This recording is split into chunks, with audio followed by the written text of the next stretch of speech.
Jim and Charlie for men, see? And Maggie and Lizzie or Martha, see? Give them, instead of giving them old Lizzie, used to call them, from the Indians, used to call them Joe Skunk, like a skunk, you know. And Snake, John Coon, all like that stuff, see? And Wawa Cassie and Bugs, went by the name of Bugs. Instead, not the way they'd call me now, I'd call you as my son, Nagush Doss. I'd call that's my son. Nagush and Saya is my brother. Or you could say his son, his brother. Sayan, that's his brother.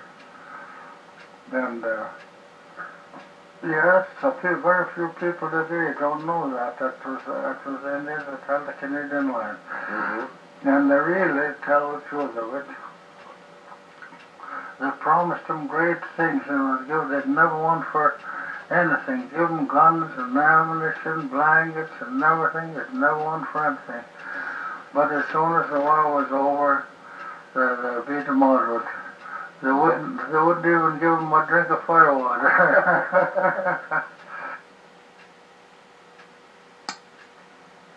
The Indian religion, Bill, and they believe in the Great Spirit. Is that right? Yeah, they believe more so today than we do today. But they believe that they could lead you in the warpath, make a gain. See? They believe that the Great Spirit was their leader. So we believe that quite a bit yet. We believe that too. They are not, whether we're right or wrong. They call them heathens, because they believed those things. But they believed that was a Great Spirit and served them right. And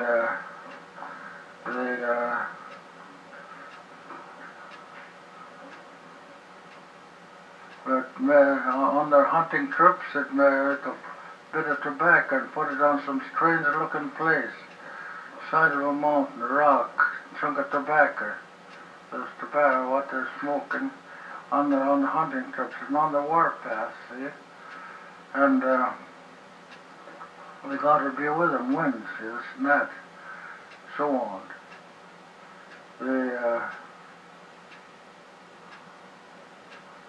How about the ceremonial dances, Bill? Did your tribe have many ceremonies, like, Indian ceremonies, rain dances, or anything like that? Well, they used to have the war dances, different names of war dances.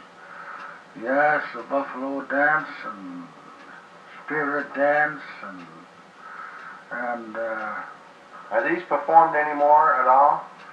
No, they don't perform that anymore. No, songs. You no. must have songs. The government don't allow them to dance those scalping dances anymore. You see, they just celebrate those scalping dances, scalping the enemy. See, yeah. And then dance around them. See, the Mohawks done more of it scalping than the Ojibways, but see, until the Mohawks and the Ojibways had a war here one time, see. The Iroquois they fought against one another, see. They went that was quite just shortly after 1812, before 1812 too.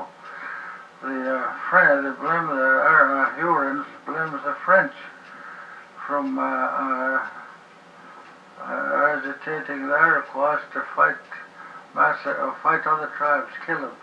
The Iroquois were treacherous. They weren't to say great warriors.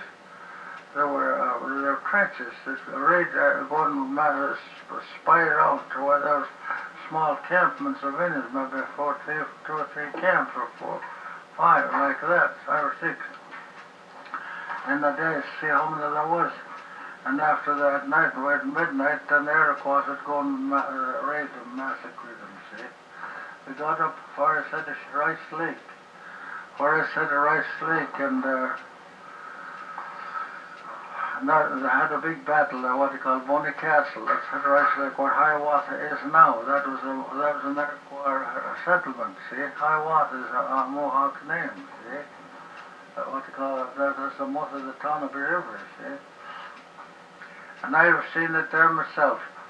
On Sugar Isle, White Isle and Sugar Isle down there, where the Iroquois was massacred. And I've seen the arrowheads stuck in their heads where they were killed. Is that right? I seen skulls laying there, thick as puffballs, on the ground. Where is that? On Sugar Island? Rice Lake, yeah. White Isle and Sugar Island down there, see? I seen the skulls laying just as thick as puffballs. I and the young lads, used to pile them up. Skulls. Mohawk and skulls. A lot of them had skulls that were pierced in the brain with the flint arrowheads. The Iroquois, there was one time how it started. If the French got as far as the Rice Lake, that's as far as the Iroquois ever got. See? And so there used to be the Algonquins come from Montreal, see? Algonquins. They could talk with the Ojibways, see? And this time, they see canoes going up the lake. Iroquois would be a station on the side of this head, you know. And they go around, head them off and take them to shore and scalp them, see? Kill them, hang them off, burn them to the stake. They did the Ojibway so bad, Iroquois. And they still have got the grudge against one another over that yet. They have, eh? Yeah, the Iroquois. Bill, Wassamacoon Lake. You're familiar there. There was an Indian battleground there. Wassamacoon Lake. Yes, that was there. That was a massacre of Mohawk. They had a battle and they never massacred. They drove the Iroquois off of here altogether, everywhere way far north, until they never left them alone until they drove them across Lachine Rapids down in Montreal. Well, this was the Iroquois. Yeah. When they drove them back again. The Iroquois come up in here and then they drove them back. Yeah, the Ojibway, see. This battle at Wassamacoon, do you know anything about that? Wassamacoon? Oh, that's some of the battles of the years ago. Ojibways, that's some of the massacres. Massacred them then as it went. For they know that it was the French. It was the French that induced the Iroquois to the claim. That's what the South Indians claimed.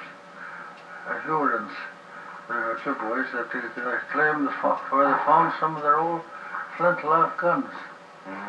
See, and they captured some of them French. See, and that's how they knew that the French was agitating to fight these tribes. Armed them, Iroquois. Like out in Lake Huron there, some of the islands there, they can find some of their old war weapons there yet in the shores and the islands where they left them as they went. But the Iroquois wasn't the Iroquois. The Iroquois was treacherous, very treacherous. They didn't fight, they never won a war fair and square with the Hurons. No doubt, it was always a massacre. The Iroquois really never fought a fair and square fight with the Algonquins or the Ojibways. And they drove them back, and after Battle 1812, they drove them back across New York State. The government will tell you that. Now the Iroquois have been trying to get paid for that reservation. The American lines right across the center reservation.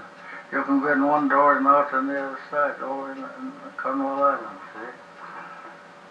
Yeah, you can go in from one door and out into the American side, see? Cornwall Island.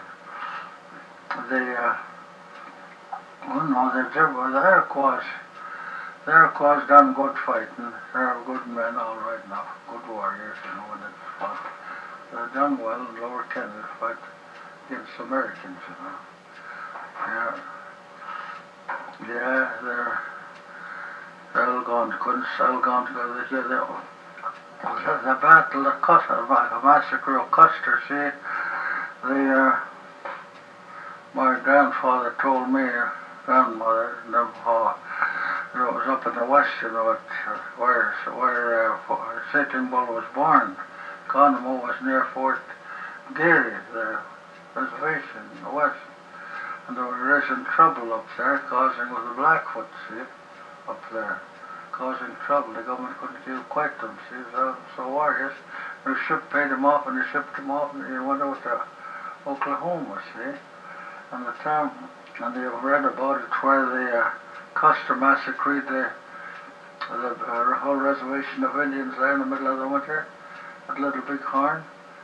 Well, then when Sitting Bull went across there, he made a treaty with all other tribes to attack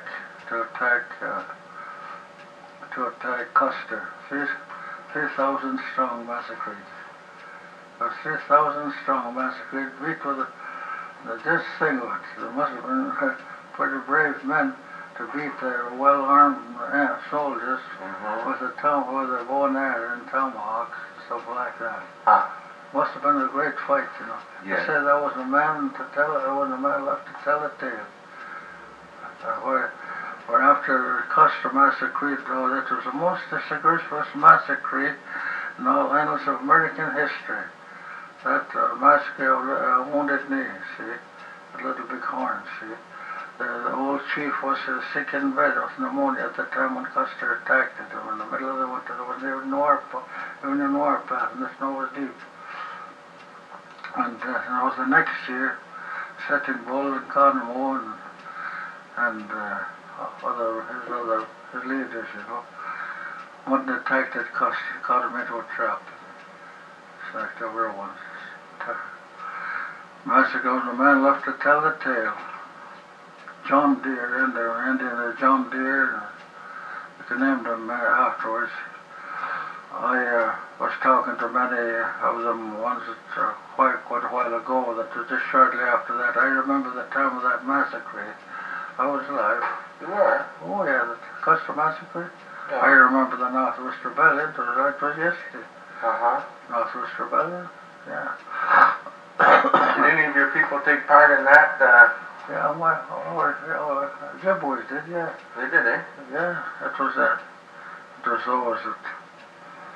the French caused the trouble in the West there, It was the French, there were half-breeds up there, see? Métis. Yeah, so they caused the trouble up there. It must have caused them more death than anything else. Didn't gain nothing after all. And there's going to be a massacre here in this country. If there ever is a massacre in this part of this country, Kennedy, it's going to start from Quebec. See? It's working that way. They've been stealing guns, storing away guns, machine guns. This got a great store of machine guns here a while ago, see? Ammunition. They're not doing that for nothing, see? Yeah, the blame the French for all their troubles here. It's so too. And Bill, when you were a boy, you would roam anywhere, eh? yeah. Did your family stick more or less to one part of the country, or did they go in the winter time back north, the summertime out to the front again? Oh, I rambled away as far as I could. They traveled far north as they could. See, well, would you stick more or less with your family, or would you take off by yourself? Oh yes, stick with the family as long as you could, Just same as you would today yourself. Take with them, but they got separated, and they got quite a few together. One down at Razor Lake and Shelford Lake, Devil Lake, down there. After they kept shifting back after 1812,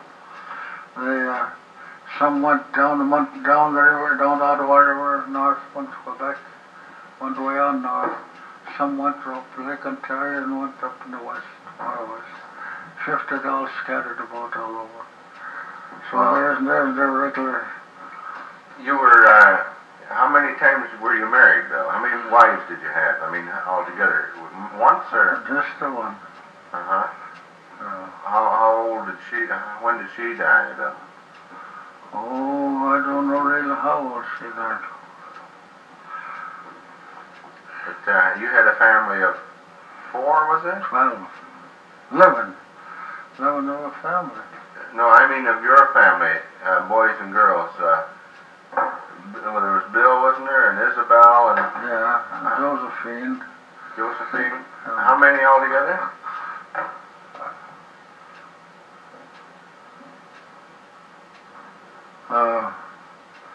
Say one. I have 4 girls living. 4 girls living. 1 boy living. That's what I had. I had 4 dead though. 4 boys dead. Is that right? Yeah. 4 boys dead. I suppose at times you've had it pretty tough. Oh yes, yes. Yes, times got actually harder, you know, harder and harder. I worked many a day. I worked many a day for $1.50 a day. I did 50 cents a day. I worked on the CPR up here in the River for 6 years on the section.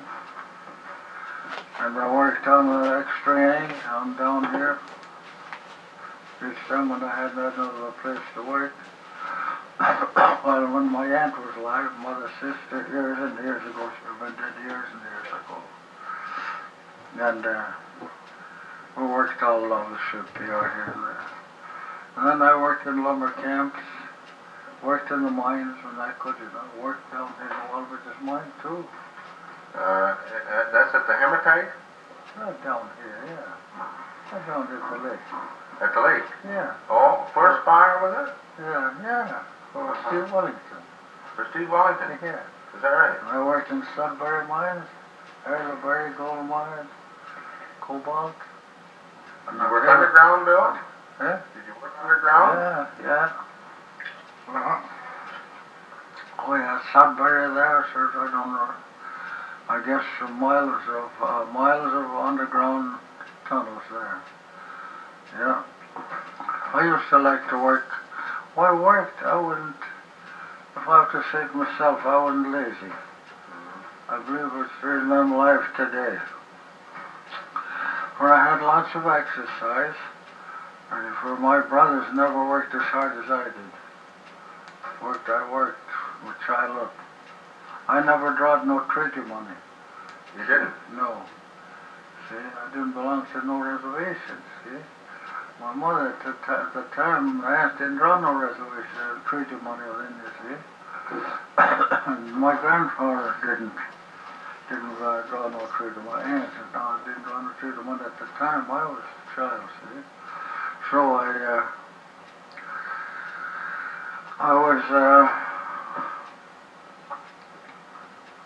I simply earned my own living. Well, did your aunt raise you? Eh? Did your aunt raise you? No. I stayed with her for time and again. I stayed to go and see my mother time and again too. She lives up at Roseneath, see? Alderville Reservation. Time and again I'd go and see them every a week or 2 weeks. I'd strike off again to somewhere way northern back here. At that time you could get a job easier than you can now. For you could get a job peeling tan bark, see? Peeling tan bark and cutting the logs and peeling tan bark and I'm driving the river, log drives, you know. I was always on the go. I worked for farmers. I'm sorry to say that the most greediest man today, I hope you're not approaching on you in any way, but I always was considered that it was a hired man that made the rich, a farmer rich at them days. See? It was a working man that made the farmer rich in them days, but it was a hired man done the work. See? For 50 cents a day. Daylight till dark. It never tells it to stop. The begrudged that for them, the begrudged that 50 cents and they quit work. And I believe today that the farmer today, I don't blame them for trying to get all they can for their products. But when they get too greedy, I never liked it. See? Yes, the farmers are the most greediest creatures on the face of this earth today. But they're never satisfied. Never satisfied. I'd rather deal with a Jew today anytime than a farmer. Is that right? Yeah, yeah. How come you didn't live on a reservation? Is it you just never took to the reservation? Is that your family? No, they went in there and enrolled them. The government gave them so much land, supply to land, see? 10 miles long, maybe 5 miles wide. That's the way it is up at Rice Lake. Hiawatha, and Shimon, Curve Lake. Give them so many miles reservation. Well, that's how they got it. Because they admitted others to come in there, see? They admitted whoever they wished to go in there with them, if they were satisfied with them, they'd take them in. Enroll them in, see? But if they didn't like them, they wouldn't get in. Oh. They've got white men drawing treaty money and enrolled in this reservation there. Is that right? Yeah. White men drawing treaty money? Yes, yeah. That knows this. They draw Indians drawn a white man drawn reservation there. See, they wouldn't enroll me in. See? Yeah, and look at the well, on the reservation, you had to be invited in by the Indians. Yeah. By a chief, would you? Yeah. And you have to bring election the same as you would. You're just the same as you're the government today, or councils or like that. Is that right? If you got the majority, you'll get enrolled in. Well, there must have been a lot of Indians that were excluded from going into reservations then, was there? Oh, lots of them there. I have an outfit living outside the reservation. Outside that reservation up there, not down long. They did much right out there, some of them much there, more so. Yeah. Because they're my sisters. My sisters are children. See? If a woman had a child, and off of the reservation by white men, they wouldn't take them in. No, they wouldn't take them in because it was a white man, see, but they're taking them in just the same. You're on the reservation, there's little Billy Fleming, Jim Fleming, there, and some more of them in that reservation around there, and they're living near there, but they won't take them in just because there wasn't. How much treaty money would they get now, Bill? Oh, God. I couldn't buy them. I wouldn't take it as a gift. I wouldn't take it as a gift. It's what little bit they get. I couldn't buy my salt. But they'll stick there in that reservation, just that little bit of money, just living hand to mouth is all they get in that reservation. And it's only a bad thing. I wish the government would make a change and make them pay taxes for the land they're standing on, got their foot on. They won't work it themselves. And nobody else work it, see? And I wish the government would, I'd just be glad if the government would make them pay taxes then so they'd soon have to sell it. See? That'd be a good thing. And then get the white man then would work it. Somebody would work it, see? There's lots of white men around there who rents that, but they got so now stopped them there that that they can order even rent it to the oil man that can work it, see? They do that in all reservations. Yeah. Bill, I have often noticed these Indian potholes, you know, where they ground corn, I believe it was. Yeah, yeah. How did they do that? Put it in there and then pound it, or? Yeah, they had malls, wooden malls, you know.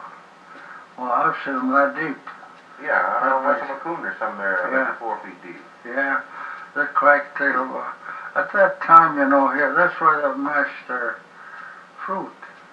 The fruit in there too, eh? Yeah, fruit, mix that up in there, and then after they got it mixed and mixed, that's where they mix it. And then they spread it in the big birchbark dishes, see? That deep. Got down hard. Suddenly settled dried that.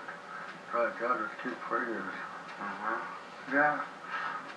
Yeah, it makes the Indians there, them reservations, lazy. See? Makes them lazy. What about living? I'll tell you another thing about why I think about it. That should be, it seems to be only a curse, only a damage to them, is this, to some, you know, this unemployment. See? It's only a damage to some unemployment. I know unemployment insurance. Eh? Unemployment insurance. Yeah. It's only because now there's my son-in-law there. He hasn't done the thing all winter. All winter, my dear. My daughter has to go away in the woods, lug wood as further than here to that corner, that red building over there. Carried wood on her back. That lazy beggar, he's not sitting in the house. Is he an Indian? No. No, he's Irish. What time is that bus?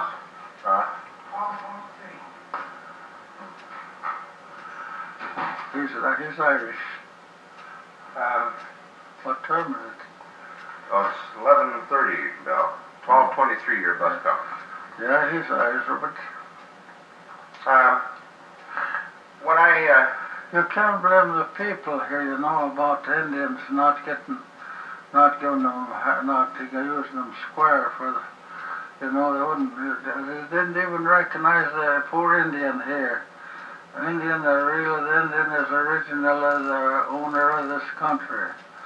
And they wouldn't, when they got the foot on it, the white man, didn't blame you or the other fella, they blamed the government.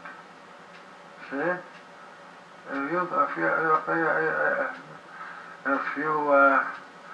If the government give you permission to give me a drink, if I was on the prohibited list, you would give it to me. See? So they are. As soon as the government gives them the permission to give the Indians a drink, why, it just goes to show that it's all government's fault. They fought for this country. They never thanked them for it. Those are the ones that really should have thanked, as far as I know, for all the battles that's been fought for Kennedy. The Indians give all the strength they could give. The Indians haven't increased any. But it was the government. The Indians today blame the government. How do you account for the fact that there's so few Indians like yourself today, Bill? Why? What is the main reason? Well, let's see. They're married among the whites, see. Oh, I see.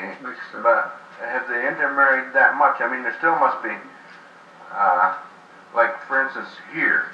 At one time, I suppose that quite a few Indian families lived around here. Yeah. Now there isn't any that I know of. No, well, they're around here somewhere here, you know, because they're bred with a white woman, white man. See, white man. My brother married a white man. See, Pat Fleming. He was Joe Fleming. He married a white man. There's my son-in-law. He's Irish and Scotch. Yeah. Well, that's how it is. They're disappearing right in among the whites. You can't find one now. I don't think. I guess you'll have to travel a long ways, I think, before you'd find a full-blooded Indian. So you're full-blooded though, Yeah, are you? yeah. Uh-huh. Yeah, my father never knowed of a white man. He didn't? Never knowed of a white man till born. My father was full-blooded, and that's why he got his name named out. His name was Beaver, see? His name was Beaver. That's why I still go by his name. His was Indian name Beaver though. Yeah, yeah. I'm the Beaver Junior, see? Oh, I see. You're Beaver Junior and Printer 100 years old. Yeah. Just a young Beaver. Yeah, yeah. Young Beaver. He's been dead a long time. Yeah. Can you remember your father? I can just remember him. Did he die of sickness, Bill, or accident? Do you know? Died with old age. He fell asleep. He fell asleep. He'd sit up and smoke. They lived. My grandfather lived 118 before he died. My grandmother 114.